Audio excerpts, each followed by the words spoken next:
Do you support the Akaka bill in the current version, and if the governor is not supporting it, the attorney general is not supporting it, do you still support it in its current version?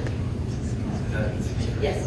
I support the Akaka bill in concept. I think Native Hawaiians should have the same self-determination rights as Native American Indians. I am concerned, however, that some of the recent versions that were being pushed in the House and in the Senate, I think changed the context of what was originally being discussed. The best way to do the Akaka bill is make sure it's open, transparent, and we allow for negotiation between Native Hawaiians and the state and federal government, but not automatically grant everything without prior negotiations. Is that right? Okay, Deb. I support federal recognition in concept, and that is to say this, that I do believe that there is some way, shape, or form to put together a relationship between our Native Hawaiian community and our federal government, which is akin to the relationship that has existed between our federal government and other indigenous peoples of our country for over 150 years. Now, the devil is in the details on this. And frankly, I listened to the discussion, and again, it doesn't sometimes bear any resemblance to what actually are the parameters in which we can operate on this.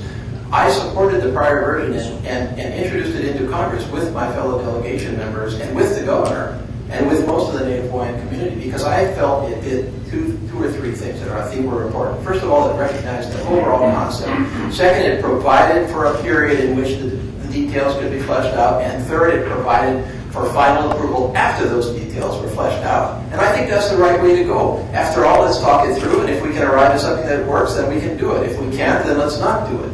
But we start down that road. I see no problem with starting down that road. I don't agree with those that feel we should have no discussion on this issue.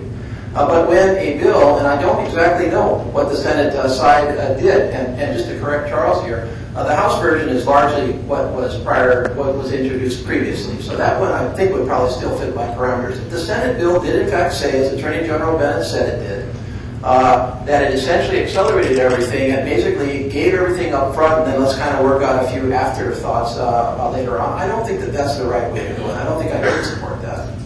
Colleen? Well, let's first understand, I don't hear Charles saying he doesn't support what is called the substitute amendment.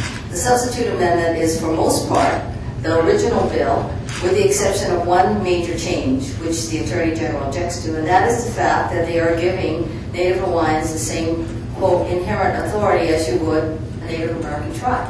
So for those who feel that Native Hawaiians should at least have the same rights as Native Americans and Native Alaskans, that is in essence what the substitute amendment does.